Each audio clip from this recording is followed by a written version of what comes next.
which is a national heritage building dated back to the French colonial period, had to be closed by my ministry in December 2025 for renovation works as its roof had reached an advanced stage of deterioration with water ingress during rainy weather.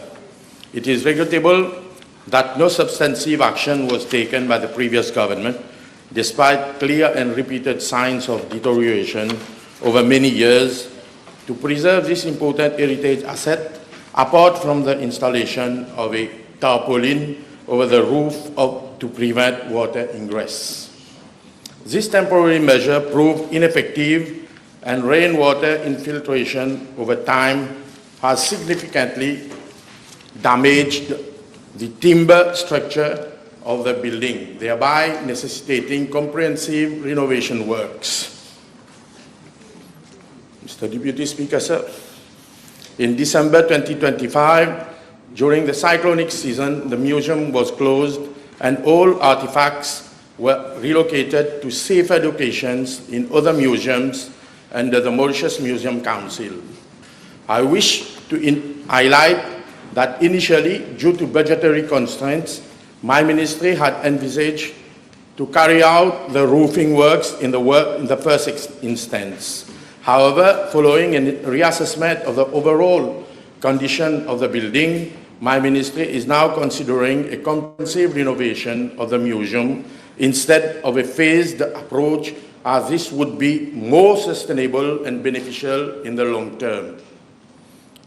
Mr. Deputy Speaker, sir, the scope of works, which would inter alia comprise a complete rehabilitation of the museum, re-roofing, replacement of wooden structure and timber openings, and its estimated costs are currently being worked out and will be taken into consideration in the context of budget preparation. Once the tender is finalized, launched and awarded, the renovation works are expected to take approximately 1 year to be completed. The museum scenography on its part will be worked out simultaneously with the assistance of the French government in line with the agreement signed on the protection and preservation of our heritage buildings. Accordingly, at this stage, it will be difficult for me to give an indication of the date of the reopening, as this will depend on the completion of all the procurement processes. Mr. Deputy Speaker, sir, the objective is not merely to reopen the museum, but to restore it as a modern, resilient, and nationally significant heritage institution. Thank you. Honourable Second Member for Belrose-Cadouin. Je vous remercie, Monsieur le Vice-président. B 425. Thank you very much, Honourable Member. Mr. Deputy Speaker, nice to see you in the chair, sir. Welcome back. I'm informed by the Mauritius Society for Animal Welfare that in response to concern regarding stray dogs at Sudnak Wellness Park and Vacoas Recreational Park, no less than 10 interventions were carried out around the area of Sudnak Wellness Park and Cattle Board. Furthermore, the director of MSOL had a meeting with the mayor of the Municipal Council of Cattle Board, the councillors, local dog feeders, to address the situation of stray dogs in the area. And that meeting was held on the 11th December 2025. A key outcome of the meeting was the identification of unused state land that could be converted into dog sanctuaries to facilitate the relocation of stray dogs. Land has already been identified as the Richelieu for construction of a dog shelter, and the engineering unit of my ministry is working on the design and technical drawing of the shelter. Mr. Deputy Speaker, to tackle the issue of stray dogs at Sudnak Wellness Park, as well as Vacoas Recreational Park, and to ensure that the park remains protected, the Mauritius Society for Animal Welfare will be sterilizing the dogs thereat and, where appropriate, these dogs will be released under the catch, neuter, and release program. Also, well-meaning but misguided people feeding the dogs near the parks will be asked to relocate the feeding spot to avoid gathering of dogs. Dogs exhibiting aggressive or dangerous behavior have been managed separately and will be managed if ever they are called upon to address this issue, to separately to safeguard the safety of park visitors and staff. The Mauritius Society for Animal Welfare alone cannot ensure the safety of persons visiting the park. Other concerned stakeholders should also provide assistance as follows. The security personnel has been requested to remain vigilant at all times to prevent entry of dogs, and neighboring residents have been informed and sensitized to ensure that their pet dogs are properly controlled and not allowed to roam freely. The Minister of Environment, Solid Waste Management and Climate Change has agreed to the inspection of fencing, and it's well fenced, I must say, but around the park, except there are a few holes here and there that have to be repaired, to restrain dogs from entering and using these apertures. Community cooperation is vital to reducing the stray dog population, not only in and around the park, but also around the island. Je vous remercie, Monsieur le Vice-président. Je remercie le ministre pour sa réponse. Le ministre peut-il indiquer à la Chambre du calendrier prévu pour la relocalisation des chiens errants vers les nouveaux refuges compte tenu du danger que représentent ces chiens qui poursuivent les marcheurs dans les deux parcs? Merci. It's difficult to give a specific reply, but my honorable friend can understand that much is being done to address the problem despite the limited resources which MSO has. Okay, but we need to appeal to one and all. I'm also appealing to those who have dogs, whenever they take the dogs out, to make sure that it's on leash. Most of the stray dogs are due to the fact that, as citizens, we don't also live up to our expectation.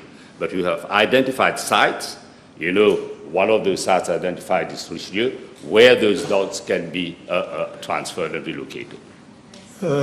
Honorable. Okay, last one. Une petite, merci.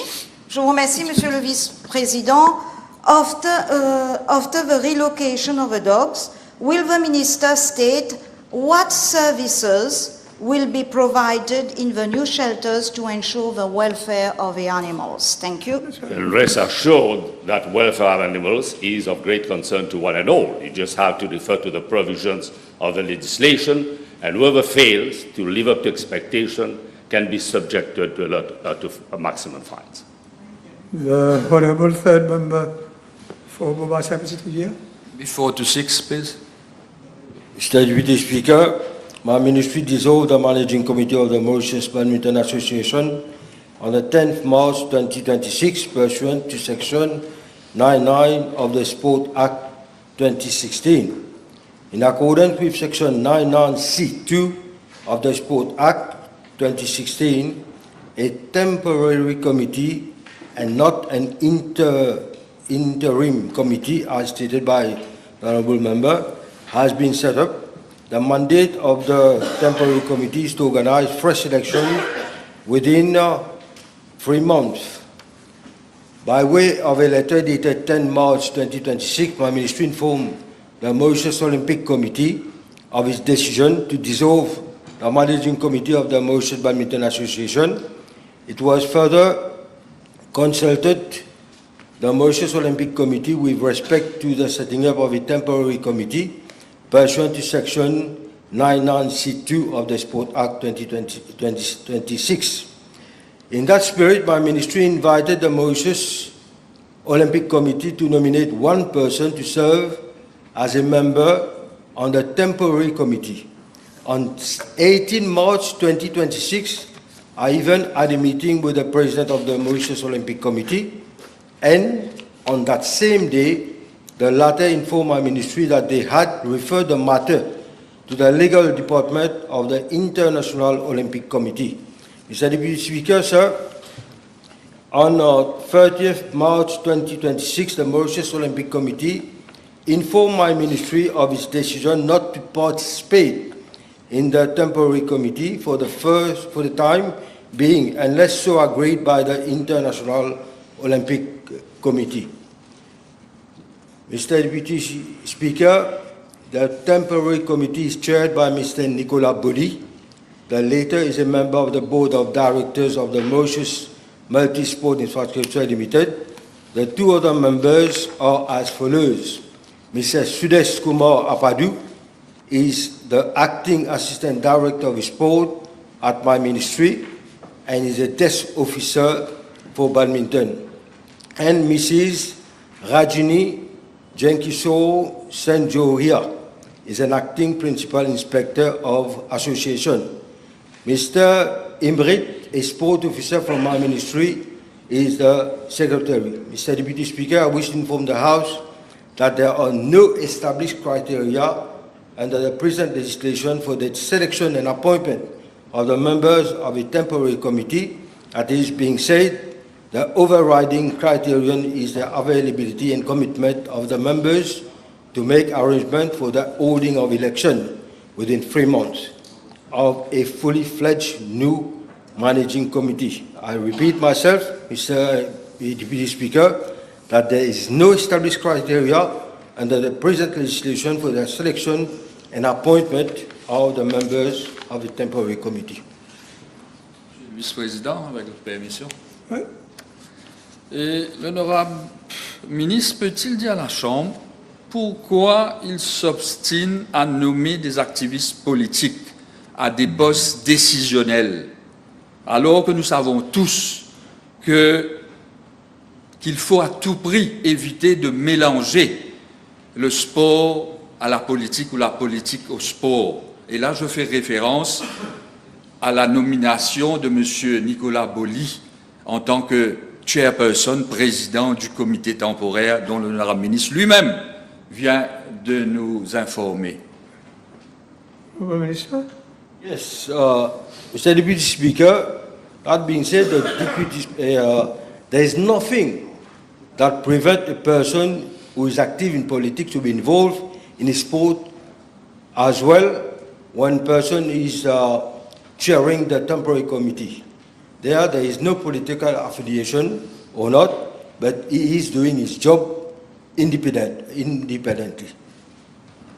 Monsieur le vice-président, je ne comprends pas comment peut-on, au niveau du sport, ça qu'il est stipulé que les activistes politiques, que les personnes engagées en politique n'ont pas le droit d'être des membres d'une fédération, de présider à une fédération, et là, par rapport à un comité temporaire, un caretaker committee, qui va supposément remettre en ordre toute une fédération de badminton.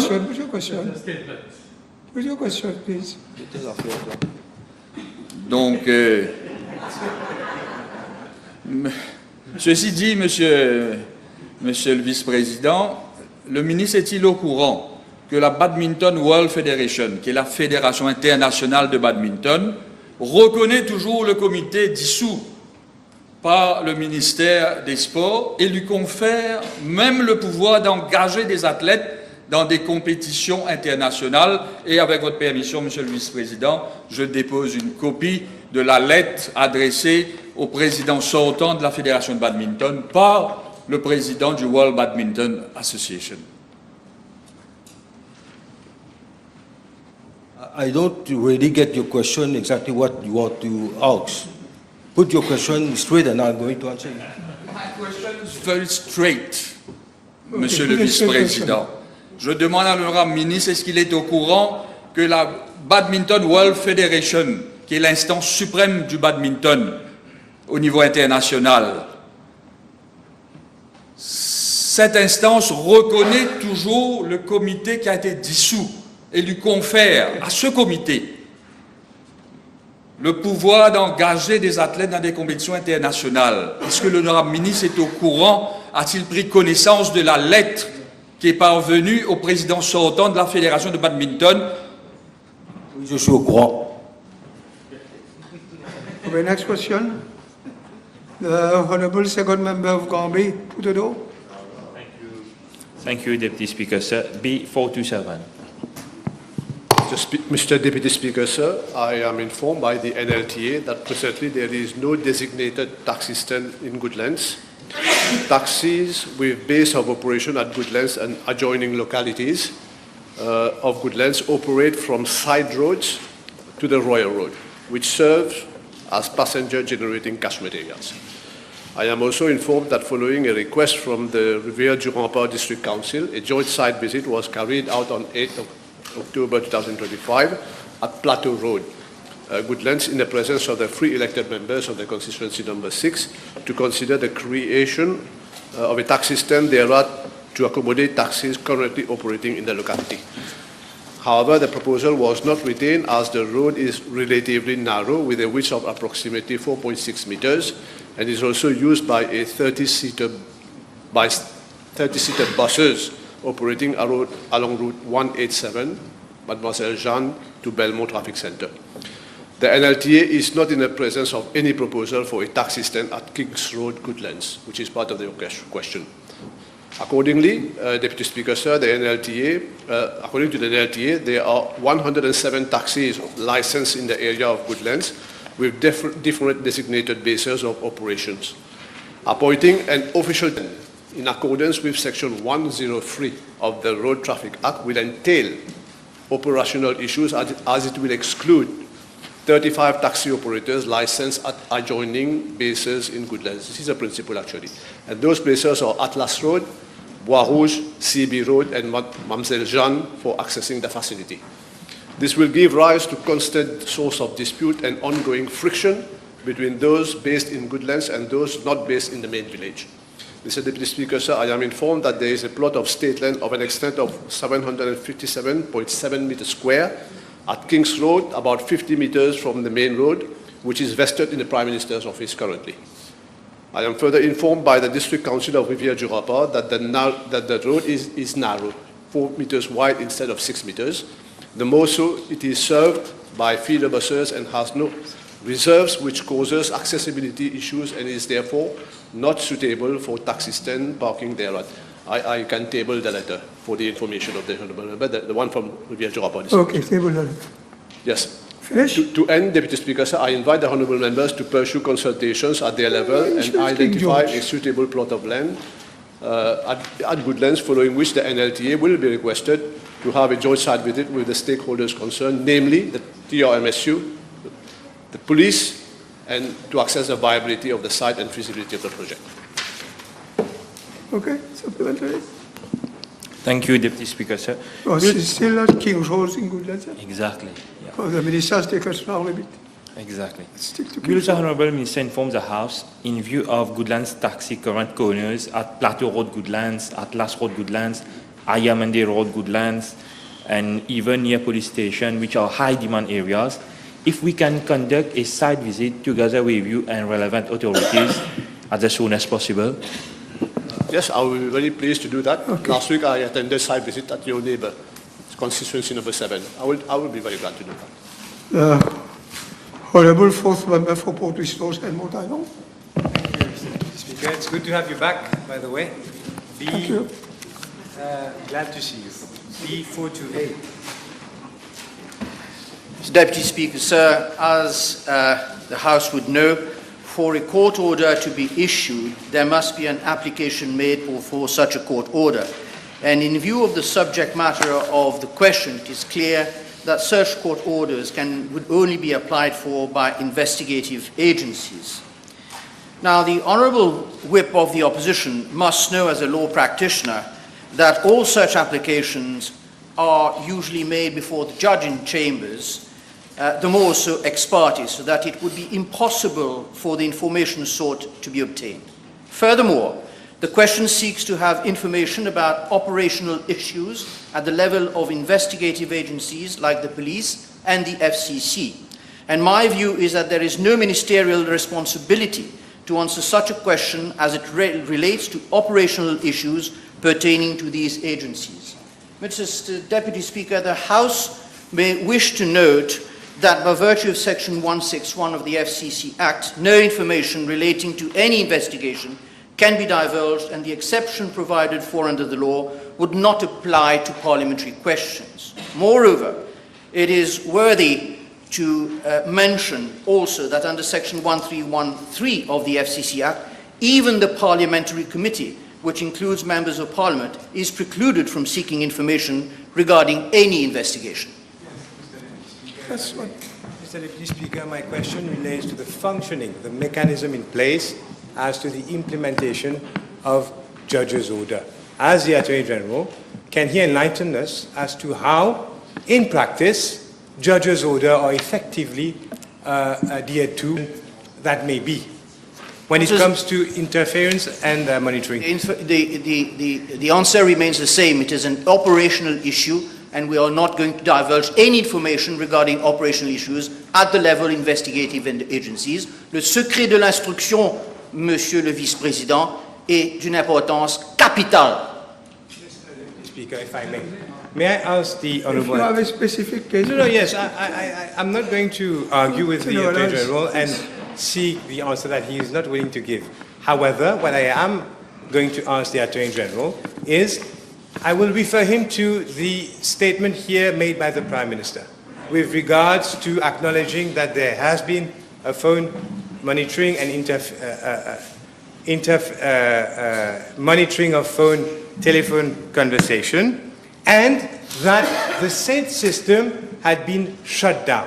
That were the assurances given in this House during the answer to my own question in PQB6, dated 4th of February 2025. In light of this, I would like to ask the Honourable Attorney General whether, yes or no, has the system been shut down and are judges' order thus being implemented or not, in light of this statement? There are two questions within one. I will answer the first part of it. The first part is whether the answer given by the Honourable Prime Minister to PQB6 and thereafter PQB15 is still true today, and the answer is yes. Okay, the third, no, you've got it. The third member for Vacoas, you have had enough.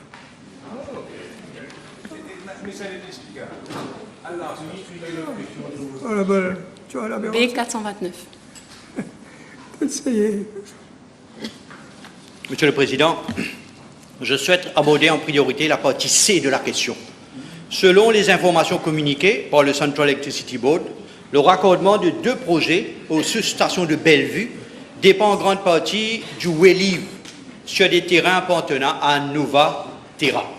Or, dans une lettre en date du 8 décembre 2025 adressée à Correct Solar, et dont copie m'a été transmise, Nova Terra a clairement signifié son refus d'accorder ces autorisations. Il y est expressément indiqué que toute tentative du promoteur, donc Correct Solar, d'aller de l'avant dans ce sens se heurtera à leur opposition légale. Monsieur le Président, dans ce contexte, il apparaît que les sociétés Bellevue 2 et Bellevue 3 se trouvent aujourd'hui dans l'incapacité d'obtenir les accès nécessaires à l'OELIV, ce qui constitue un obstacle sérieux à la concrétisation de ces projets. S'agissant de la partie B de la question, je suis informé par le Central Electricity Board que conformément aux dispositions des Power Purchase Agreement, le raccordement de ces 2 projets au réseau électrique est prévu au niveau de la sous-station de Bellevue. Je suis également informé que ces dispositions ne feront l'objet d'aucune modification. Monsieur le Président, s'agissant de la partie A de la question, je suis informé que les retards accumulés dans ce projet ne relèvent pas du hasard, mais se trouvent leur origine dans des décisions contestables prises sous l'ancien conseil d'administration du Central Electricity Board, alors sous l'autorité du précédent gouvernement. Et en effet, il apparaît clairement que 2 changements successifs de site ont été approuvés après l'attribution du contrat, ce qui constitue, à mon avis, une entorse sérieuse à la logique même du processus d'appel d'offres. Le premier déplacement de Bellevue vers Bedjutombo a été validé le 9 novembre 2023. Le second, de Bedjutombo vers Mardi Australia, a été approuvé le 15 avril 2024. Monsieur le Président, ces décisions prises sans cadre suffisamment rigoureux et en totale rupture avec les paramètres initiaux du projet ont inévitablement désorganisé sa mise en œuvre. Elles portent aujourd'hui une responsabilité directe dans les retards constatés, soulèvent à juste titre des sérieuses interrogations quant à la gestion de ce dossier à l'époque. Monsieur le Président, je suis informé que le Central Electricity Board, que les sociétés de Bellevue 2 et Bellevue 3 n'ont toujours pas rempli les conditions prévues, les conditions préalables, donc les conditions precedentes, dans leur PPA.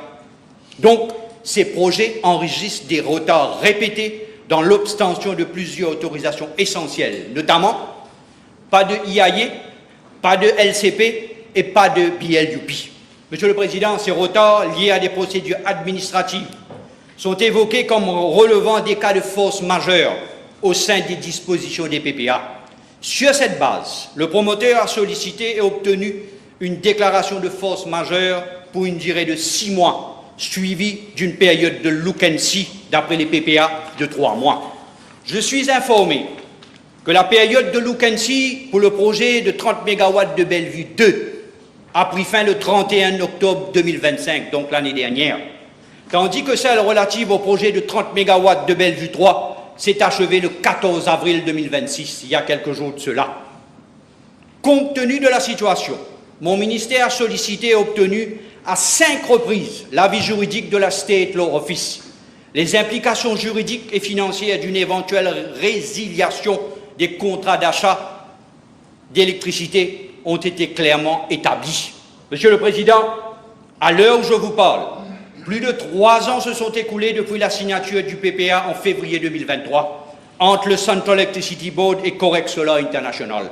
Et pourtant, le promoteur ne dispose toujours pas du IAE, du Land Convention Permit, du Building and Land Use Permit, ni les waivers pour accès à ces lieux liés à ces projets.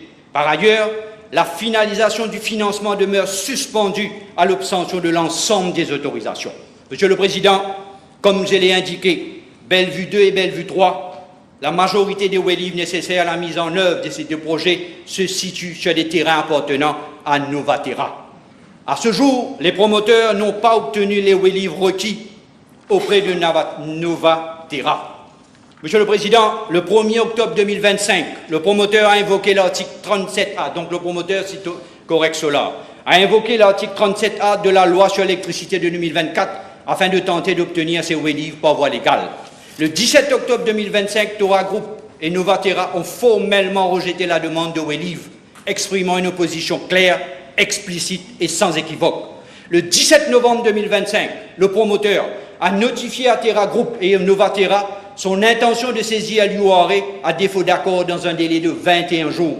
Ce délai a expiré le 7 décembre 2025, l'année dernière, sans qu'aucune autorisation n'a été accordée. Le 8 décembre 2025, Novatera a réitéré son refus catégorique et a confirmé son opposition à la demande des waivers, ainsi qu'à toute démarche ultérieure du promoteur. Le 6 janvier 2026, cette année, Correct Solar saisit l'URA. Le 16 janvier 2026, une demande de détermination de waiver right a été déposée auprès de l'URA. Le dossier est actuellement en cours d'examen. Monsieur le Président, la chronologie que j'ai mis en avant il y a quelque temps mis en évidence un point central. Le refus constant, répété et formalisé du groupe Terra d'accorder les waivers indispensables à la réalisation des projets, malgré l'activation des dispositifs légaux et plusieurs démarches successives du promoteur, aucune autorisation n'a été obtenue. Les positions de Novatera ont été claires, répétées et sans ambiguïté, avec un refus explicite de toute demande de waiver ainsi que toute démarche ultérieure. Dans ces conditions, Monsieur le Président, les projets de Bellevue font face à un obstacle fondamental et définitif sur un élément essentiel de leur mise en œuvre.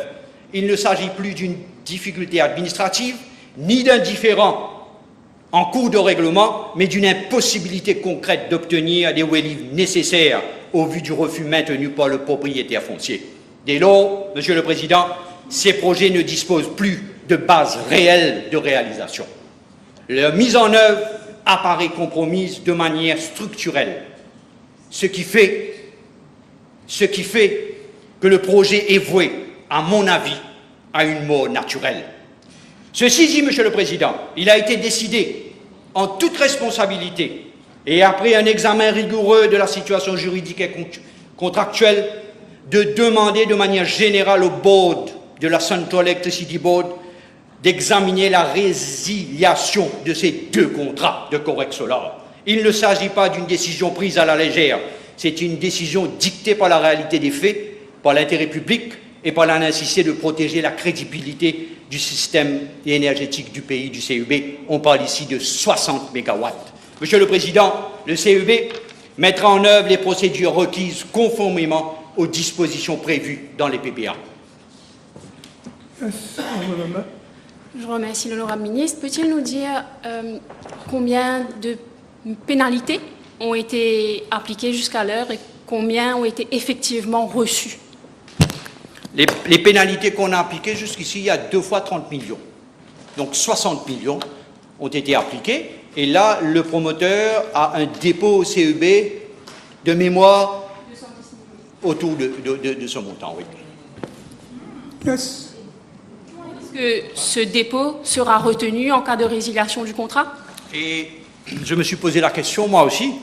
Et le CEB m'a expliqué, je vous donne ce que légalement, comment cela va se faire.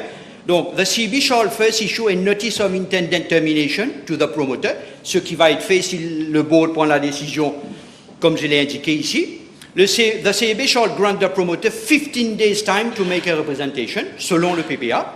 CEB may, after the end of the 15 days period, whether or not in receipt of such representation, in its sole discretion, issue the termination notice. En ce qui concerne, pour répondre à votre question, en ce qui concerne le development security, là, on se réfère to clause 6.2 du PPA qui dit que development security is encashed when there is a seller default. And in case of termination due to force majeure evade, the CEB shall release the development security. Donc, c'est au département légal et le dossier va aller au SLO pour décider à ce moment-là la marche à suivre. Une précision pour plus de clarté. Le Central Electricity Board n'avait-il pas déjà donné son accord pour issue le notice of termination, of intended termination? Non, pas encore.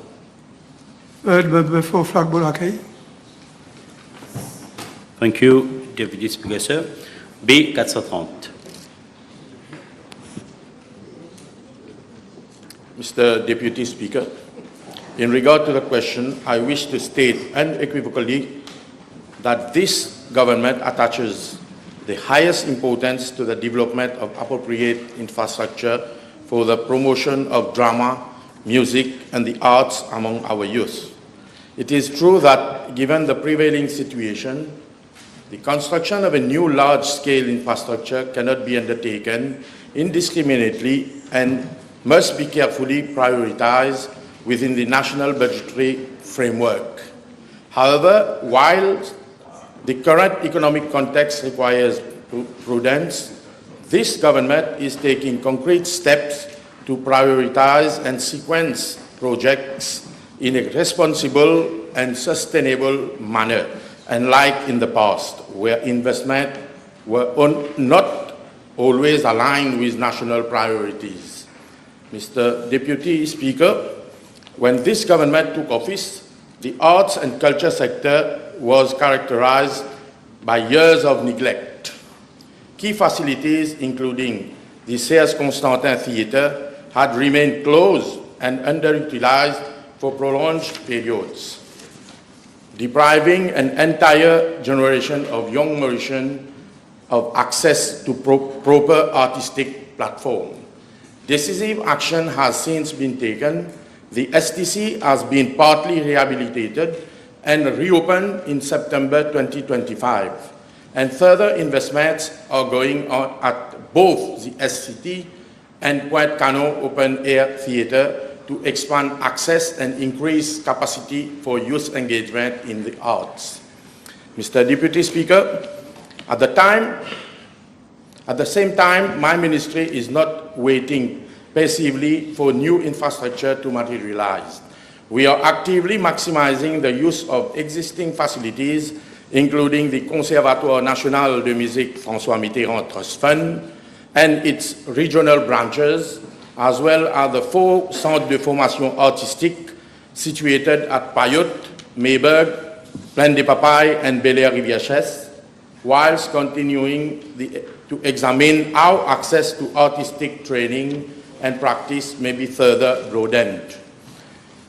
In that connection, one of the avenues that we'll explore is the use of the other government buildings and other regional facilities to bring drama, music and arts activities closer to the youth.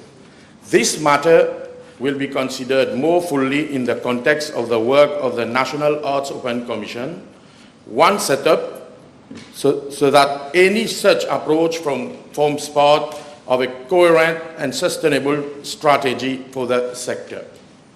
Mr. Deputy Speaker, I wish to seize this opportunity here to inform the House that my ministry has already launched calls for drama festival in Urdu and English language. The preliminaries are due to start in May 2026 with the finals in June 2026.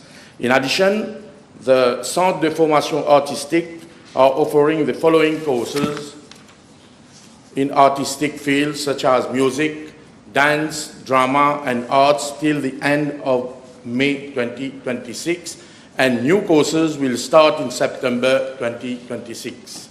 Needful is being done at the level of my ministry to recruit some 30 additional part-time instructors in all artistic fields to deliver the courses. Mr. Deputy Speaker, let me be very clear. The issue at hand is not only one of infrastructure, but one of national urgency. In a context where our youth are increasingly exposed to social ills, including drug abuse and delinquency, it would be irresponsible for my ministry and this government to remain passive. Arts and culture provide structured engagement, purpose and discipline, and form part of a broader strategy to safeguard our youth and strengthen social cohesion.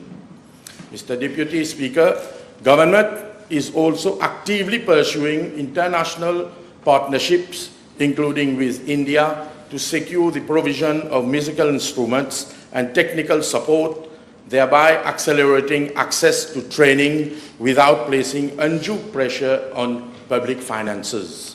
Furthermore, the forthcoming NOAC will bring for the first time a coherent and strategic direction to the sector, ensuring that future investments in infrastructure are targeted, impactful, and aligned with long-term national vision.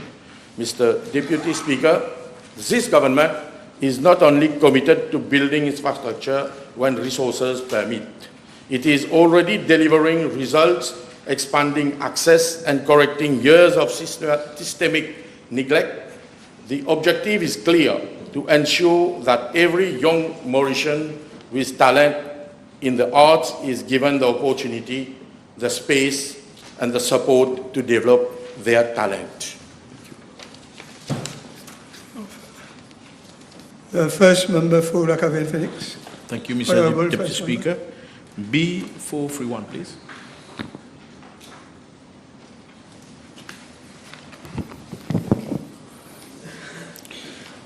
Mr. Deputy Speaker, sir, I wish to thank the Honourable Member for his question regarding the development and construction of the Vacoas Urban Terminals project.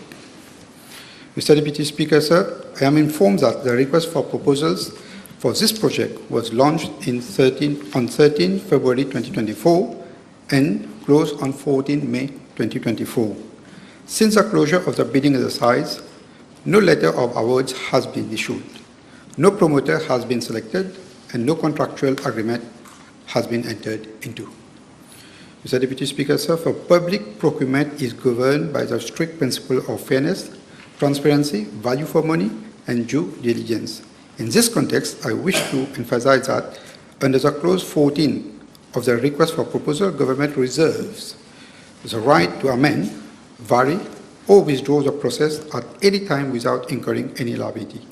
Subsequently, in the absence of any award or contract, there exists no legal obligations towards any bidder or no financial liability accrued to government. This position is fully in line with established procurement rules and supported by the legal advice. Mr. Deputy Speaker, sir, I am aware that correspondence and representations have been received from interested parties, including joint venture entities. In any procurement exercise, they do not constitute any commitment, undertakings, or promised by government, nor do they confer any right or entitlement to any party. Stringent and comprehensive requirements. Bidders are required to submit preliminary conceptual designs, detailed business plans, feasibility studies, and financial structures. They must also demonstrate the financial capacity to mobilize financing of the order of million rupees, provide audited financial statements and annual reports for the last 5 consecutive years, and show proven experience in projects of similar scale and complexity. Given the magnitude and contrary to good governance, to proceed with any award without ensuring full compliance with these requirements and without a thorough evaluation in accordance with procurement rules. Mr. Deputy Speaker, sir, government is therefore undertaking a comprehensive reassessment of the project. This includes ensuring proper integration with National Transport Planning Framework, alignment with the requirements of key stakeholders such as the National Land Transport Authority, and strict compliance with the bus station and taxi stand requirements. It also involves a review of the technical specification and operational model, as well as a reassessment of the financial structure to ensure long-term sustainability and value for money. This ongoing process explains why no further updates have been issued at this stage to certain stakeholders. Mr. Deputy Speaker, sir, the position is clear. The project has not been cancelled, no promoter has been selected. The government retained full discussion under the request for proposal. Any decision to proceed will be taken only after the completion of all legal, technical, financial, and administrative evaluation in full compliance with our government policies. Yes, Honourable. Yes, may I ask the Honourable Minister, in as much as there is no clear-cut policy whether this is being shelved or you're going ahead with this Vacoas urban terminal, may we know the time frame as to what proposals government will come forward? Because in this region, the lands that were being earmarked are being used for the time being to cater for traffic problems within the Vacoas market fair.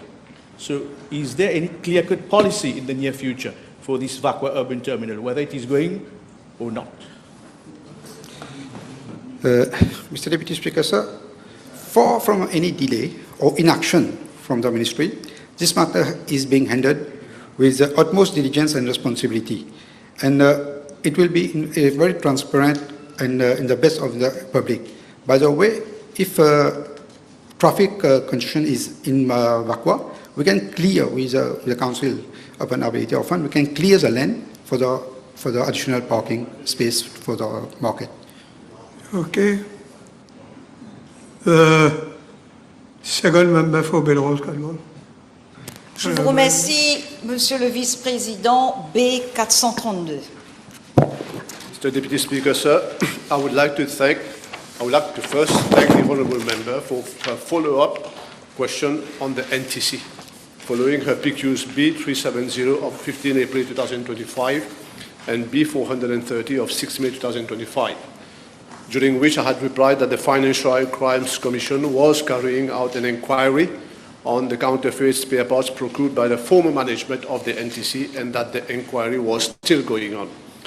Mr. Deputy Speaker, sir, the House will recall my informing on the extreme mismanagement and corrupt practices then prevailing at the NTC, which has resulted in the dire situation in which the corporation is today, but both at operational and financial levels.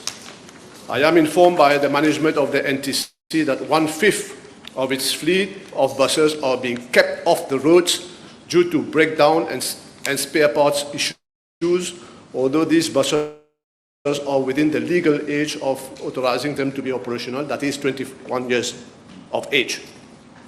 We are talking about 100 buses.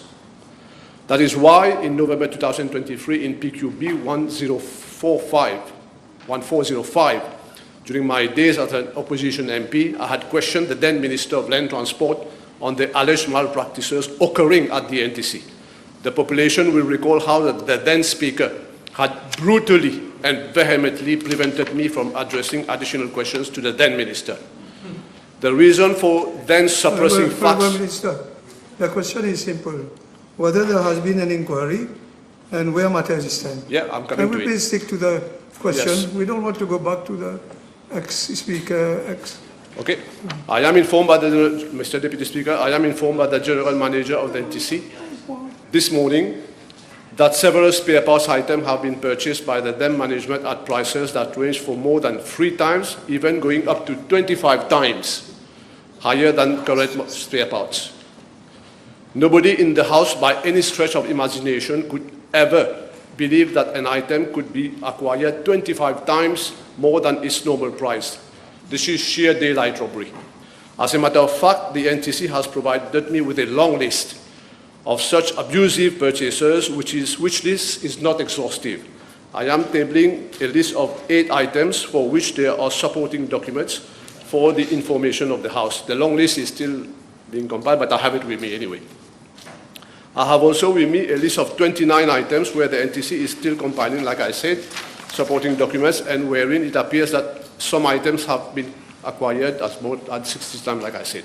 In addition, counterfeit spare parts were also acquired at high prices equivalent to the price of genuine spare parts, or some items even higher or repeatedly stated to me by Honorable Jaggernet himself in the domain, particularly on the purchase of crankshafts, which example I had mentioned in the House before. I have today with me supporting documents which prove that the crankshaft has been purchased 4 times more than its current market price. That is 365 rupees each instead of 89,600 rupees at current market price. This appalling situation of mismanagement and corrupt practices resorted to by the former management is the reason as to why 20 to 25% of the fleet today is off the road, as like I mentioned. Mr. Deputy Speaker, sir, as per information provided by the NTC, a single supplier of spare parts, AV World Spare Parts Limited, has benefited over 380 million rupees of businesses between 2020 and 2024. It was a preferred supplier of the previous management, and the underlying reasons, therefore, for an easy guess. Based on the extremely abusive prices paid to that supplier, as evidenced by document I will table, the NTC has had to spend hundreds of millions of rupees more on spare parts than purchased. This money could have certainly been used more judiciously to acquire scores of new buses for the benefit of the NTC and of the travelling public. It is necessary to underline here that the former General Manager of the NTC, Mr. G.R.R., has been formally charged with an office for public officials using office for gratification by the FCC in December 2025 in connection with a contract of procurement of bus tires. I am tabling a copy of the communique issued by the FCC on 22nd December 2025. The communique also underlines that the matter has already been referred to the Director of Public Prosecution. The House will surely take note that in spite of the fact that the NTC was plagued with corruption, and an inquiry was initiated by the FCC against the former General Manager since May 2023, that is way before the general elections of November 2024, the previous regime maintained Mr. G.R.R. in post unscathed. I wonder why so much leniency was shown and no immediate measure taken to prevent any possible interference in the inquiry. I'm going to finish soon. I even asked myself whether the motive for no financial accounts to be filed by the NTC for some 10 years prior to 2025 was not meant to deliberately hide disturbing facts and figures. Mr. Deputy Speaker, sir, I am informed that the FCC is currently inquiring into the supply of counterfeit spare parts acquired during the period 2020 to 2024. Thank you. Let's look at this, everybody. I've got two. One by one. Let's Yes, let's thank do you. that. Je vous remercie, Monsieur le Vice-président. L'honorable ministre a évoqué une très longue liste de la CNT comportant des prix excessifs, notamment pour des pièces de rechange prétendument contrefaites. Pourrait-il en déposer une copie de la liste complète? Merci. Mr. Deputy Speaker, sir, I had mentioned I will communicate the communique and the first list, and the long list that the Honourable Mayor has requested for is here with supporting documents. Okay, next one, last one. Last one. Thank you. Merci, Monsieur le Vice-président. Le ministre peut-il indiquer à la Chambre les mesures concrètes qui seront prises eu égard à ce grand préjudice causé à la CNT dont il porte la responsabilité en sa qualité de ministre? Merci. Well, like I mentioned in my substantive reply, there appear to be two cases, one for which has already been lodged at the Financial Crime Division of the Intermediary Court, and the second one, the inquiry is still ongoing. So, as regards the long list that I mentioned. Honourable Third Member for Culture, Media, Moka. Yeah, B433, please. You, Minister, you got the floor again. 31.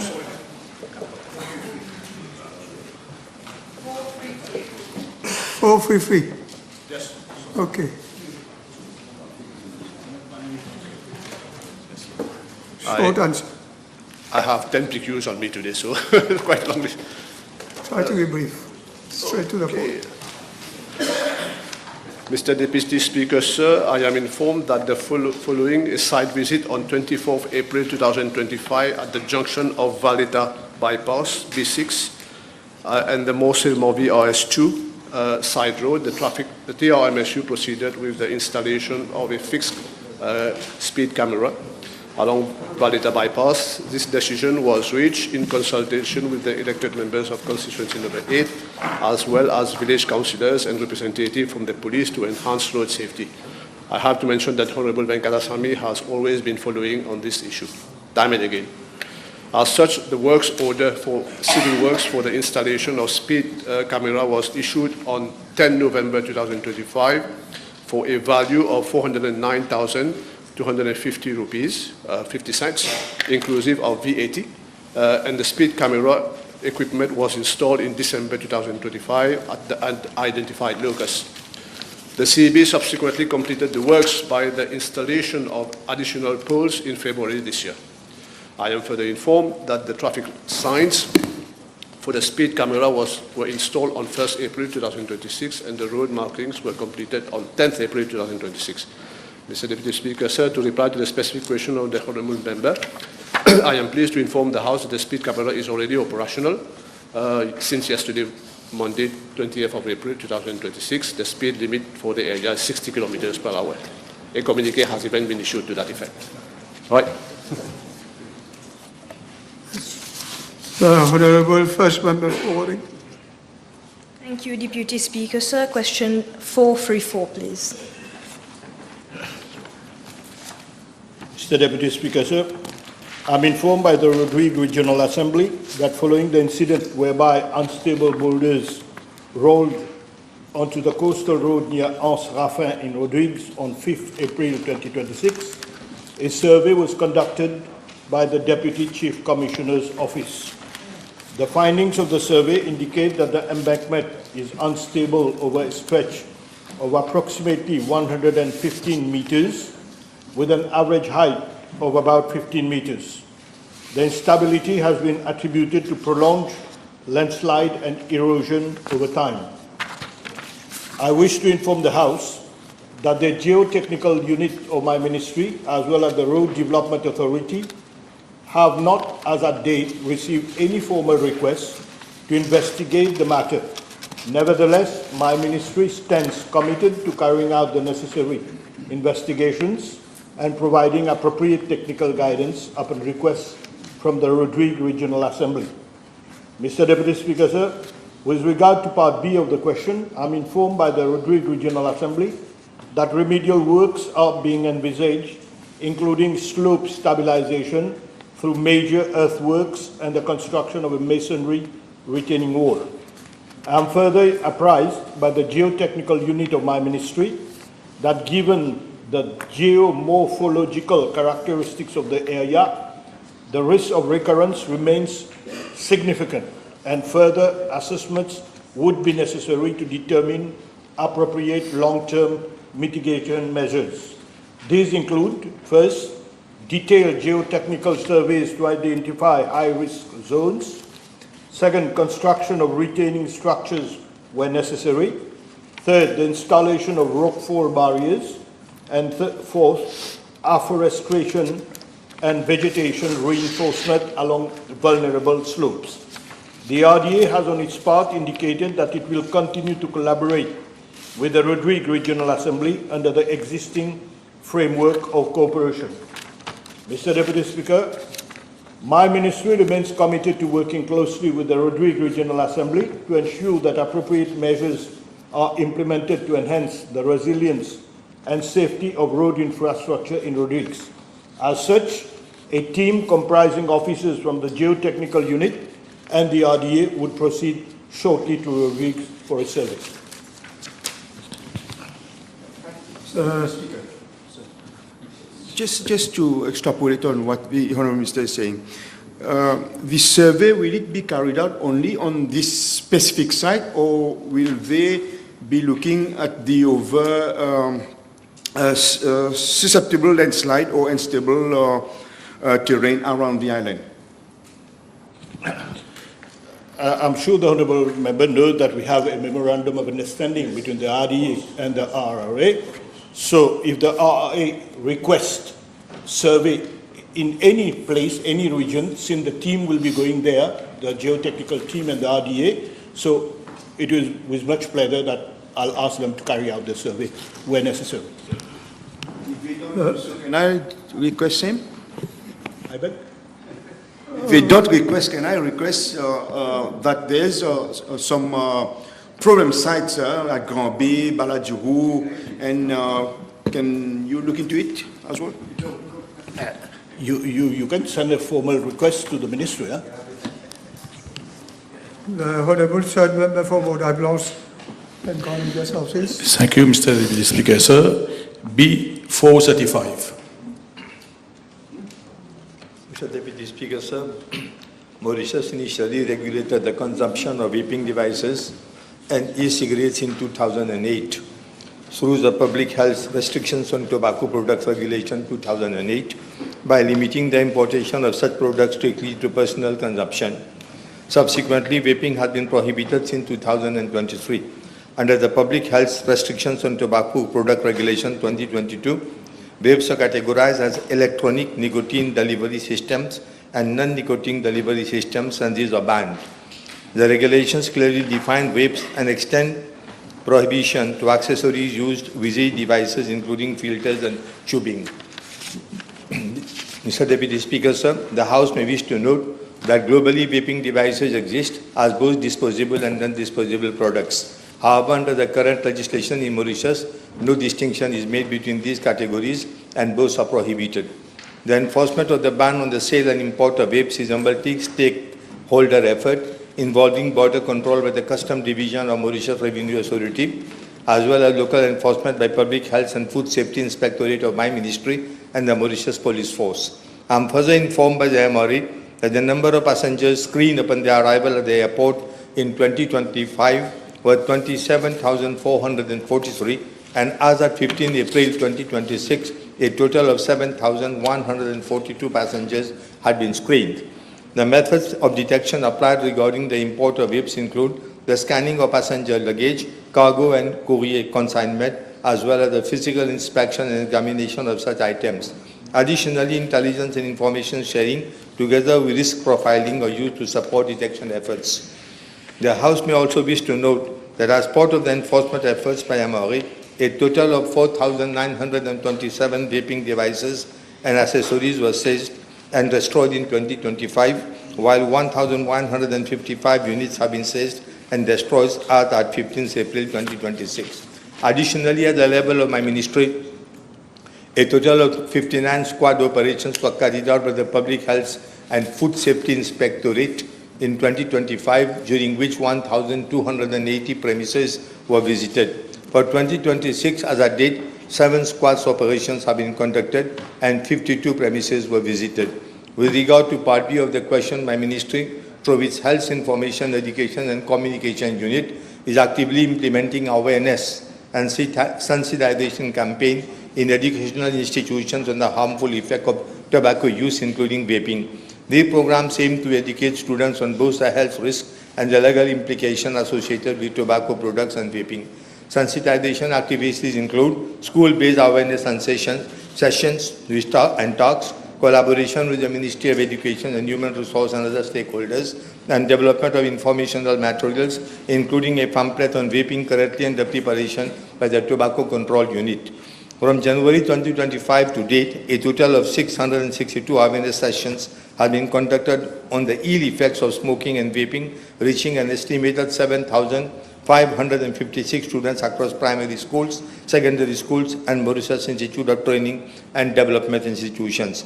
In addition, my ministry, in collaboration with Attorney General's Office, the World Health Organization, and local NGO, have been conducting regular training sessions on tobacco regulations since 2023 to strengthen enforcement capacity.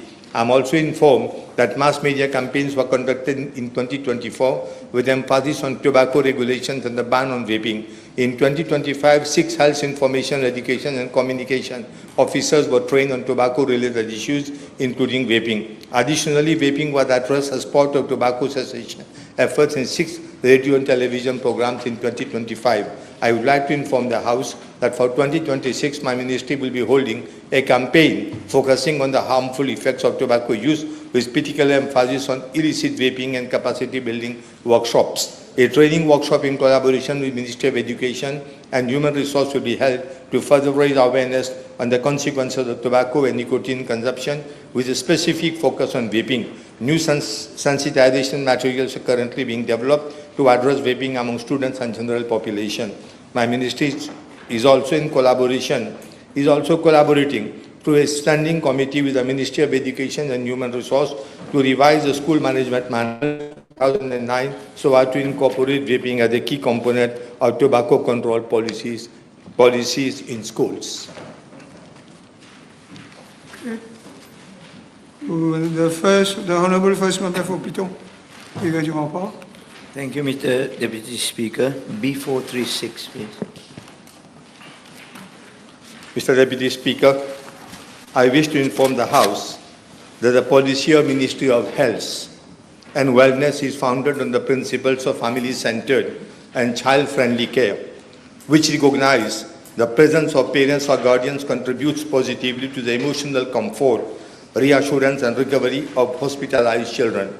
I am also informed that all children below the age of 16 years are admitted and managed by pediatric unit. Mr. Deputy Speaker, sir, as a general rule, one parent or authorized guardian is allowed to remain with the child at the bedside, subject to prevailing ward regulations, infection prevention and control measures, security requirements, medical condition of the patient, and the need to preserve privacy, safety, and comfort of other patients in the ward. Pediatric wards are predominantly staffed by female healthcare personnel who facilitates a supportive and appropriate environment for the care of admitted children. In line with the current practice, mothers are encouraged to stay with their hospitalized children in those wards to allow mothers to breastfeed their babies, thereby promoting child's welfare. Mr. Deputy Speaker, sir, in the current health system, general wards are considered as common wards, with common toilets and showers for all patients. As such, public hospitals do not have private wards with attached toilets and bathroom. In some wards, dedicated seating arrangements are available for only one accompanying parent, while in others, space limitations, ward configuration, or ongoing clinical activity may require adjustment. I am informed that allowing the presence of parents including fathers, are guardians are addressed on a case-to-case basis by the ward manager, nursing administrator, and hospital management, taking into consideration the best interest of the child, medical advice, ward circumstances, and any special consideration. As such, appropriate flexibility is exercised whenever circumstances permit. I am further informed that a complaint was received by the Acting Regional Health Director of Flag Hospital regarding the stay of a father with his son aged 14 months on 12 April 2026. Given that no side wards were available at the hospital, necessary arrangements were made to provide a suitable space to accommodate both father and his son in cardiac ward. However, the father refused the proposal and absconded from the hospital with the child. A precautionary measure was lodged at the police post by the duty manager on call, and the child development unit was informed accordingly. I wish to point out that in this particular case, as already mentioned above, only female nurses are looking after children. In addition, there were mothers who were breastfeeding their children, and in these circumstances, it wasn't appropriate to allow their father to stay in the ward. Necessary arrangements were therefore made for their father to stay in another ward. Yes. Would the Honourable Minister confirm that this policy that they have is not up for single fathers, and maybe he will also confirm whether this same father has sued the previous government Ministry of Health in the past and got money for that? Well, I am not aware what the father did earlier, but one thing is clear: how can how can the government or the ministry allow the fathers to be in wards where mothers are breastfeeding the children? This is logical. We cannot be accepted, and nobody will accept. And all the superintendent of all the hospitals are unanimous on this issue. We have given the father the chance of staying in the cardiac ward. We offered him. He refused, and then he absconded. He took the child and ran away. So in such a case, he is an irresponsible parent, and I don't have anything more to say on that.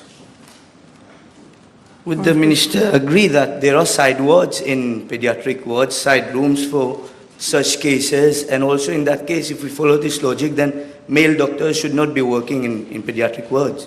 I'm sorry, Mr. Deputy Speaker, sir.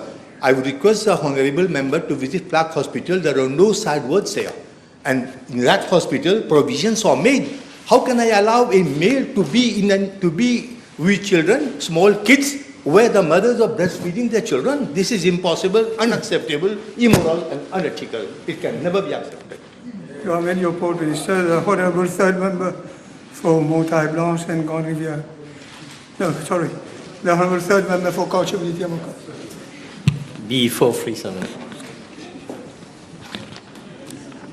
Mr. Deputy Speaker, sir, I am informed by the Land Drainage Authority that the region of Bubwa was very severely impacted following several past flooding events. The primary cause of flooding in the area has been attributed to construction activities carried out along natural drainage paths without adequate consideration for stormwater evacuation. Consequently, surface runoff originating from the upstream sugarcane fields flows towards the residential areas, adversely affecting the region.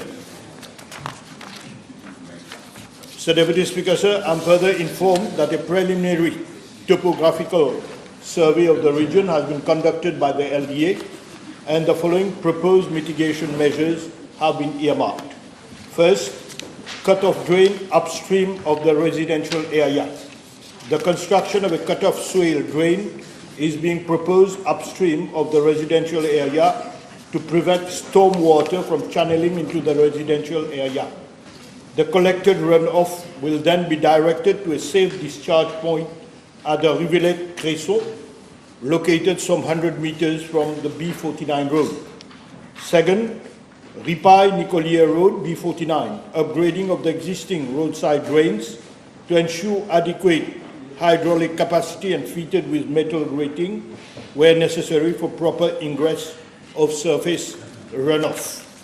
Upgrading of the culvert crossing the Ripaille-Nicolier Road, B49, next to Bubwa football ground. Reprofiling the road surface to direct maximum surface runoff to proposed upgrading of roadside drains and cross drains, clean existing drains along the Ripaille-Nicolier Road, B49, where warranted to ensure proper functioning.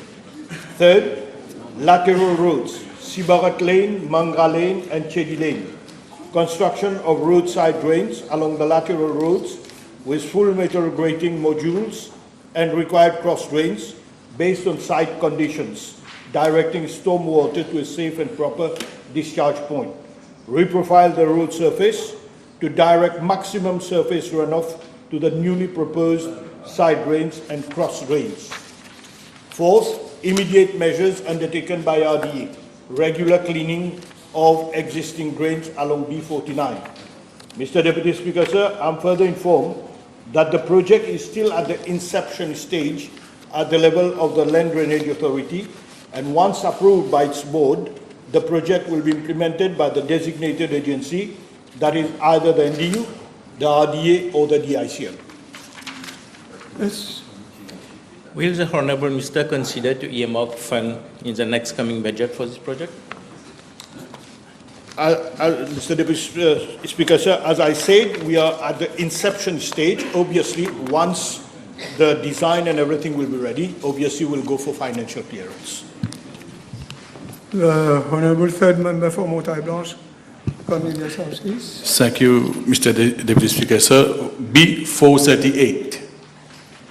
Mr. Deputy Speaker, sir, I am informed by the NLTA that 3 buses owned by individual operators are licensed to provide bus services along Route 16D, Rose Hill, Place Morgio, Central Flag via Bel Air, Cité La Lucie, Belle Rose, Clémentia, and Camp de Masque-Pavé. However, only one bus is effectively providing service on this route.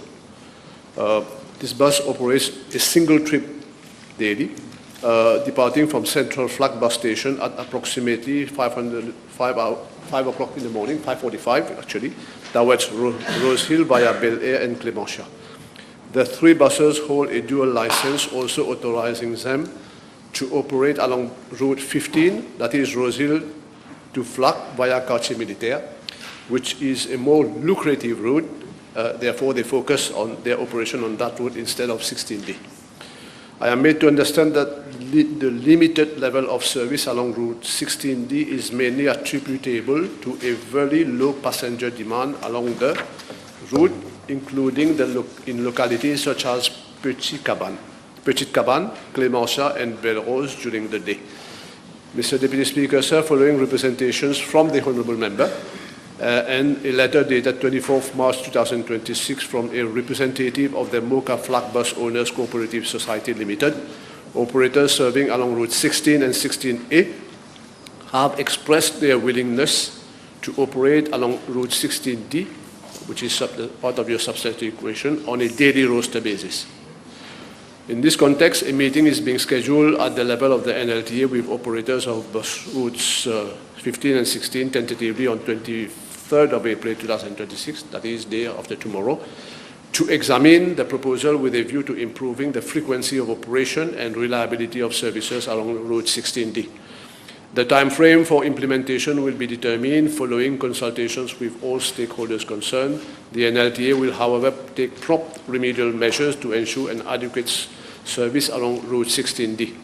Mr. Deputy Speaker, sir, it is also to be noted that alternative public transport is available along Route 113A, that is Port Louis, Victoria Square, Bel Air, which serves Camp de Masque-Pavé, Belle Rose, Clémentia, and Petit Cabane. Some shortcomings have also been reported on services along this route as well, as these are being looked into, and they are being looked into by the NLT. Again, the paucity of number of passengers in these localities being the main reason for the reluctance of bus operators to provide the required services. Deputy Speaker, sir, the NLT, under the direction of my ministry, has intensified enforcement and crackdown operations across key regions to address irregularities in bus operations. Sustained monitoring with unannounced inspection are being effected on a regular basis, with a particular focus on non-compliance, such as road breaking and failure to operate scheduled services. Where breaches are committed, the NLTA is establishing contraventions and case of recurrence, disciplinary action against the license holders will be initiated. These ongoing crackdown operations will be further intensified to ensure strict compliance, restore discipline among operators, and safeguard the reliability of public transport services for commuters. Deputy Speaker, sir, I wish to also inform the House that the forthcoming fleet management system, for which tenders are currently being evaluated, will be a game changer in bringing efficiency in our bus public service. In addition, my ministry is working on the bus services bill, which will regulate the services standards and operations of buses. To end, Deputy Speaker, sir, I also wish to reassure the honourable member that in this context, due attention will be given to the services along Route 16D. With the arrangements being made by the NLTA, the service will hopefully meet commuter needs. Thank you. Yes, Honourable. Thank you, Mr. Deputy Speaker, sir. I want to bring to the attention of the honourable member, or Minister of the Land and Transport, that Route 16D, namely Rosil via Belle-Rose, Clémenchain, Camp-de-Masse, Pavé, already exists on NLTA website and to be operated by buses of Route 16. Can the Honourable Minister look into it, please? Yes, I won't be surprised that it is so. Like I said earlier, there is low passenger demand for that particular route because there is no travelers, almost no travelers. But in the meeting that is going to happen day before, after tomorrow, I will ask the chairperson to particularly look at this issue. The Honourable Second Member for Vieux-Campo-Rosebel. Thank you, Mr. Deputy Speaker. Sir, it's question B/439, please. Monsieur le Président, la CWR m'informe que le nouveau réservoir de service de Nouvelle-France a une capacité de stockage de 2500 m3. Elle fournit de l'eau à 3530 abonnés dans la région de Nouvelle-France, Grand Port Road, partie basse d'Union Park et de Savane Road. Ces régions bénéficient d'une alimentation en eau intermittente. L'eau provient de 2 forages à Nouvelle-France et du réservoir de 16e mille. La CWR a annoncé avoir pris plusieurs mesures pour améliorer l'approvisionnement en eau, ainsi, afin de remédier rapidement aux pannes fréquentes des pompes survenues ces derniers mois. La CWR a remplacé la pompe défectueuse. De plus, pendant les périodes de coupure, à titre de mesure palliative et jusqu'à ce que l'approvisionnement en eau soit rétabli, la CWR fournit des camions-citernes aux consommateurs des régions de Nouvelle-France et d'Union Park selon les besoins. Monsieur le Président, j'ai également appris que la CWR envisageait le forage de puits supplémentaires dans la région, qui serait équipé de pompes de secours afin de maintenir un approvisionnement constant en eau en cas de panne d'une pompe sur ces sites. À moyen terme, Monsieur le Président, la CWR procédera au renouvellement des conduites principales sur une longueur approximative de 1,2 km entre le commissariat de police de Nouvelle-France et le rond-point de Nouvelle-France, dans le cadre du programme de remplacement de tuyaux financé par la ligne de crédit indienne. Ce renouvellement permettra d'accroître l'efficacité du réseau, parce qu'il y a beaucoup de pertes, bien sûr, de distribution et le volume d'eau alimentant le réservoir. Ce projet devrait être achevé d'ici 2 ans. En outre, la possibilité de forer un nouveau puits en amont du réservoir de Nouvelle-France est envisagée afin de compléter le dit réservoir. Bon, c'est rien de définitif, ce nouveau forage. À terme, une fois la situation d'épuration de la Marie modernisée, la CWR prévoit d'accroître les prélèvements d'eau du réservoir de 16e mille alimenté par celui de la brasserie. Ceci devrait améliorer l'approvisionnement en eau de la région de Nouvelle-France. Mr. the Deputy Speaker, sir, can the Honourable Minister inform the House as to how effective and reliable the short-term measures would be, being given that the inhabitants of Nouvelle-France have been deprived of water shortages on a regular basis? Je voudrais dire, l'honorable membre, que les pannes que nous avons eues, monsieur le Président, les pannes que nous avons eues 3 pannes, hein, 3 pannes dans cette région de Nouvelle-France. Il y a eu le 10 février, le 12 février, le 26 février. Donc, 2 pannes que nous avons eues, ce sont des problèmes d'électricité du CEB, qui est arrivé le 10 et le 12. Et le 26 février, c'est en raison des fluctuations sur le... Vous savez, dans les pompes que nous mettons sur le réseau, dans les réservoirs, donc sur le réseau, les pompes sont abîmées un petit peu plus rapidement. Donc ce que nous avons fait, comme je l'ai dit dans ma réponse initiale, c'est que nous allons mettre des pompes de secours à côté des pompes qu'il y a existantes afin de maintenir un approvisionnement constant.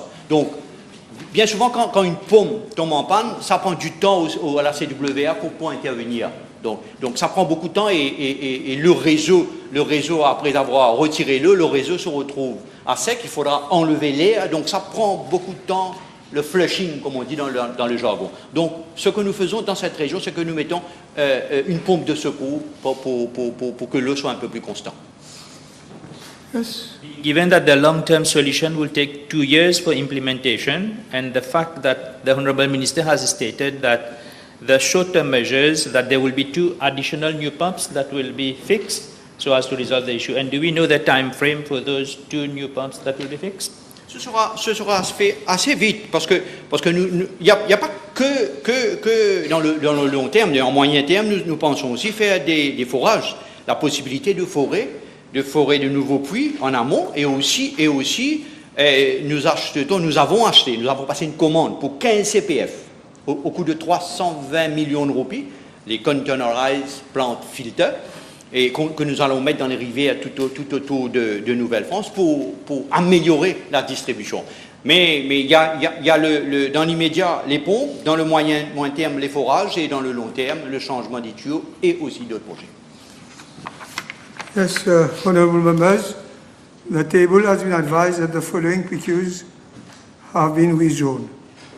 B441, B485, B492, B450, B458, B473, B489, B491, and B463. The next question is the Honourable Fourth Member for the Honourable Edouard. Mr. Deputy Speaker, sir, B440. Monsieur le Président, en ce qui concerne la partie A de la question, je suis informé par le Central Electricity Board que la consommation énergétique quotidienne moyenne estimée des véhicules électriques sur l'île Maurice pour le mois de mars 2026 s'élève à 21 723 kWh pour un total de 2260 clients.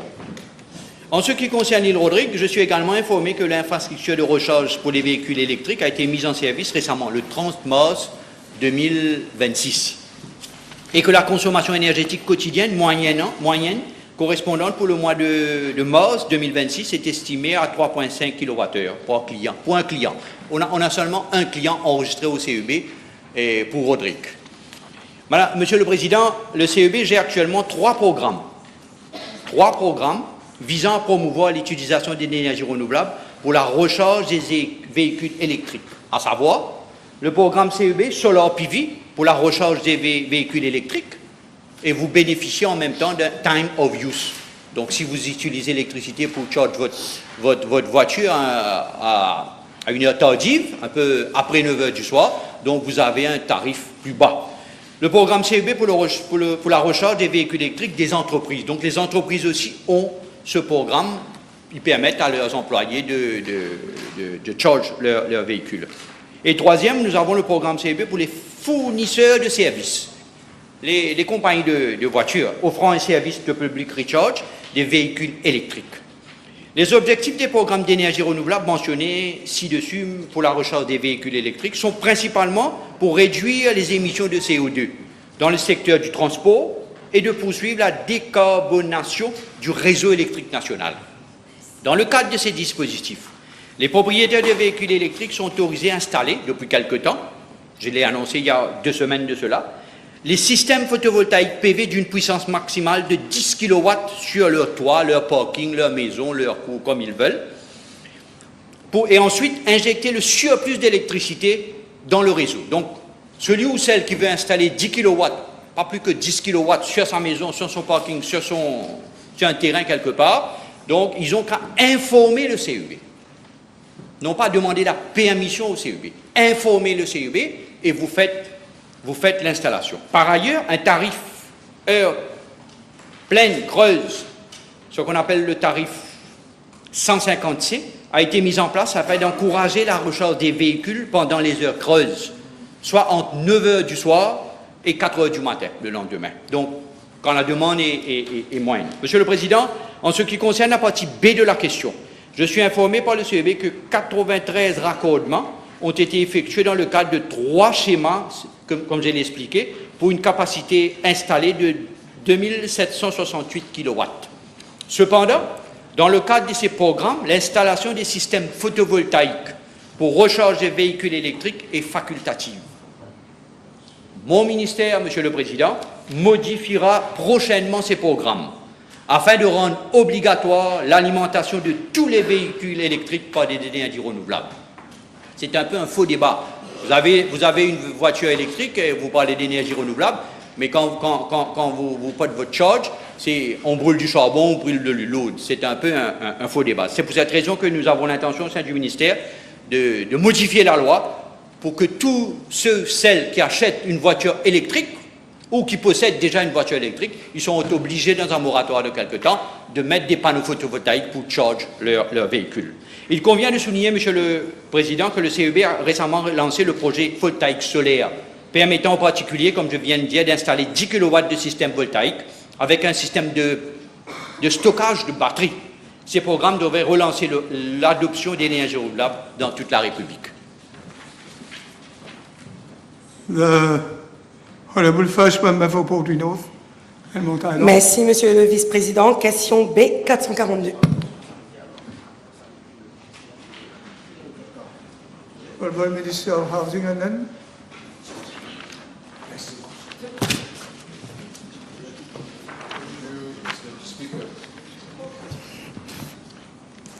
At its meeting of Friday, the 10th of April 2026, Cabinet agreed to the setting up of an interministerial committee to look into all issues pertaining to ex-CHA EDC houses containing asbestos.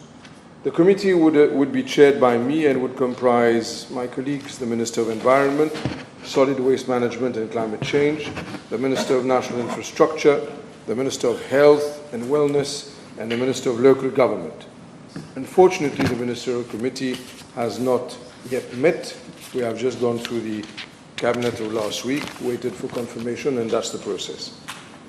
I am informed that in the meantime, Statistics Mauritius is carrying out a survey to determine inter alia the present number of ex-CHA houses containing asbestos, the state of the buildings and profile of the house owners or occupiers. The preliminary findings are expected before the end of May 2026. The survey will provide updated and additional data for proper recommendations to be made to government. So as the Honourable Member would agree, Mr. Deputy Speaker, sir, this survey being carried out is of utmost importance in order to be able to make an informed decision. Thank you. Yes. Merci, Monsieur le Vice-président. Merci au ministre pour sa réponse. Est-ce que le nouveau comité mis en place et qui sera désormais présidé par le ministère des Terres et du Logement, par le ministère de l'Environnement, entre autres, prendra en considération le travail déjà commencé par le comité qui a été présidé par l'ex-junior minister, d'ailleurs c'est le ministre même qui me l'avait dit, et qu'est-ce qu'il en sera des recommandations déjà faites? Merci. Well, as I've already explained, all such recommendations will also be taken into account when we are to make our report and recommendations. However, what is of utmost importance, as I'm just repeating that part, is that we need to be able to have a proper survey to determine the exact state of affairs of this whole situation. Without that survey, we'll be just as though we're shooting in the dark. And I do not want to be put in a situation and to put government in a situation where I'm just coming up with theory. I want to be very practical in the approach, and this is precisely what the committee wants to do. So this survey will be of help in order for us to be able to assess the situation. Now, the last survey that was carried out was back in 2022, November. And that survey there were still around 1,560 out of 3,113 EDC houses. So this survey has to be updated, and there are additional data that we need in order to be able to make a decision. But as I've said, the survey is going to be ready by next month, so that was a good thing for us to proceed. Yes, you have a question? Merci.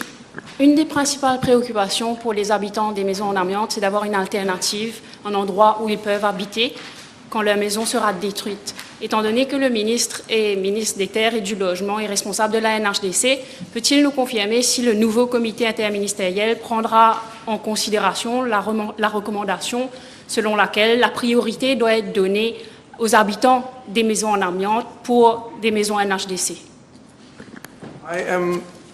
I've gone through the questions that were asked in this assembly some time back, and if I'm not mistaken, the former Deputy Prime Minister, the former Deputy Prime Minister, had answered a question to the very same honourable member, Mr. Deputy Speaker, sir.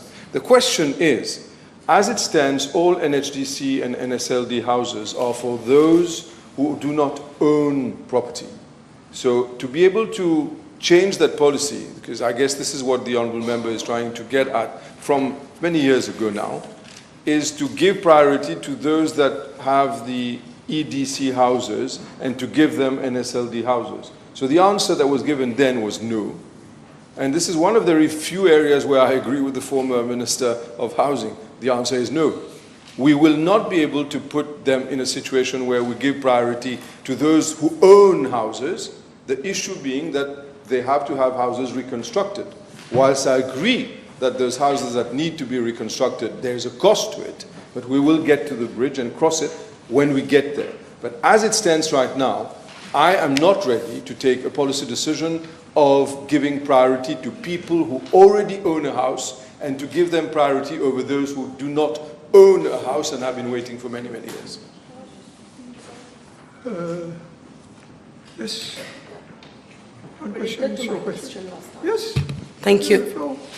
Est-ce que le ministre des Terres et du Logement peut-il confirmer à la Chambre et aussi aux habitants donc, des maisons amiantées, est-ce qu'ils auront une subvention provenant de l'État Messi?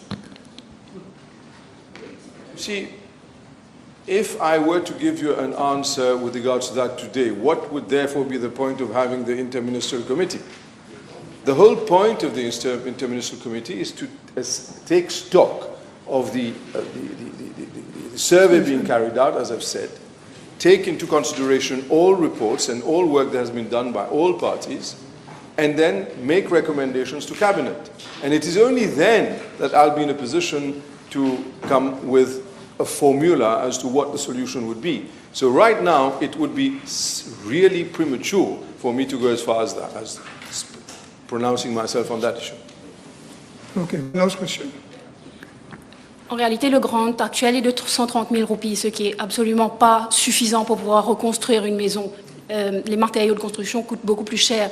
Le ministre m'a donné la même réponse que l'ancien ministre, mais le ministre reconnaît-il que l'État a une responsabilité pour donner une alternative à ses habitants, pour leur donner une nouvelle maison, puisque dans le passé, ce sont des maisons toxiques qui leur ont été données par l'État. Donc aujourd'hui, reconnaît-il la responsabilité de l'État dans cette démarche de leur donner une alternative? Once again, you see, when I was put in presence of the issue of asbestos houses, I have made it a point of reading all reports that exist, expert reports that have pronounced themselves on the toxicity or the non-toxic element of those houses. I see that politicians from many, many years now have been pronouncing themselves as though it is a fact that those are toxic houses. But I am in possession of other report that basically does not confirm that. So I want to proceed with prudence and not with an alarmist attitude where I get people to start getting scared and simply promise them money when in fact there was no need for it. So let us proceed in a very dispassionate manner, even though it is a very important issue. Let's analyze the experts' reports. What is the status? Is it toxic or is it not? If it is, it will be put before Cabinet with the report, and then Cabinet will decide what the situation is. But what I'm not ready to do is to say today that government gave houses that were toxic to people. That I am prepared to say is not true. Okay. The next question, the Honourable Third Member for Portrush North and Mont Island. B444, thank you. Mr. Deputy Speaker, sir, at the outset, I wish to inform the House that the Road Traffic Act was amended in September 2019 through the Road Traffic Amendment Number 3, Act 2019, Act 24 of 2019, with a view to facilitating the electronic payment of fixed penalty notices. It was also announced in the Budget Speech 2022-23 of the then Honourable Minister of Finance that the payment of road traffic fines would be offered online. However, the Road Traffic Act Amendment Number 3 of Act 2019 was not proclaimed as enhancement of both IT system of the Police Department and the Master and Registrar of the Supreme Court were in progress. In fact, Mr. Deputy Speaker, sir, in his report for the financial year 2024-25, the Director of Audit has observed that the revenue from fixed penalty notices served by the police officers were collected at district courts and credited as fines under the control of the judiciary instead of a revenue item for the Mauritius Police Force. Therefore, the Director of Audit recommended to digitalize the whole process of raising fines and payment of same. The reform is expected to enhance efficiency, transparency, and proper revenue tracking. Deputy Speaker, sir, as regard to the main question, I have been informed that in February this year, I have been informed in February this year by the Master and Registrar of the Supreme Court that the system for online payment of fixed penalty notices on the Supreme Court portal is technically ready to accept online payments of fixed penalty notices through mobile banking apps, internet banking facilities, debit and credit cards, or Vacoas account transfers. The Police Department has also informed that their IT system is ready. They are proposing in parallel to look into the possibility to use the Be Safe Maurice mobile app for payment of fixed penalty notices. Mr. Hamdroy is aware of what I'm saying. Deputy Speaker, sir, I am further informed by the Commissioner of Police that the amendments brought to the Road Traffic Act in 2019 are not fully aligned with those introduced by the Road Traffic Amendment Act of 2025 in January this year in relation to the reintroduction of the penalty point system. Therefore, the Commissioner of Police has recommended that the new piece of legislation be enacted to make provision for online payment of fixed penalty notices in line with the Road Traffic Amendment Act 2025. My ministry has initiated consultations with the Attorney General's office in that respect. Yes. You have a question? I had a question.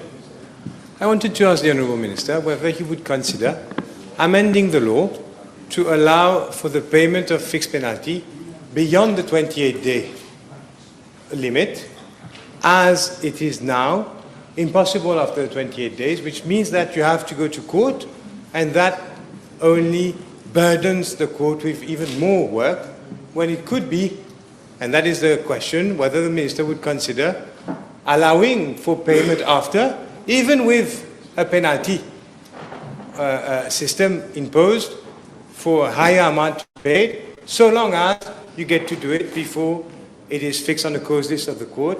It would be, I think, in the interest of your ministry and justice itself. As the law stands, Deputy Speaker, sir, if the 28 days period are exceeded, the fines and the points are both doubled, as per the amendment brought in January this year, December last year. So there will have to be amendment to the Road Traffic Act once again for that to occur. If I may, Mr. I may. The issue, I understand, but the issue is once you fail to pay within the 28 days, you have to go to court. You have to wait for the notice to be issued to you, the summons, after months, sometimes years, and you cannot pay, even though for whatever reason you may have neglected to pay within the 28 days. So as far as the payment is concerned, whether he proposes now especially for those offences which do not fall under the penalty point system, whether he proposes to bring amendments so to allow that we can pay at any time, even if there is an introduction of a penalty, as I said, so long as you can do it. We'll look into it. Thank you. Honourable members, the table have been advised that the following PQs have been withdrawn. B481, B468, B476, B460, B472, B477, B456, B475, B484, B478 again, B469, B480, B482, B455, B454, B483, B465, B446, B464, B449, and B486. Time is over. Motion. Honourable Prime Minister. Mr. Deputy Speaker, I move that all the business on today's order paper be exempted from the provisions of paragraph 2, Standing Order 10. Seconded. Seconded. The question is that all of the business on today's order paper be exempted from the provisions of paragraph 2 of Standing Order 10. Those in favour say aye. Those against say no. The ayes have it. Statement by Ministers. Statement by Ministers. Non-public bills. First reading. The Honourable Minister of Information Technology, Communication and Innovation. Thank you, Mr. Deputy Speaker. I move that the Electronic Transactions Amendment Bill, number 5 of 2026, be read a first time. Seconded. Seconded. Public bill second.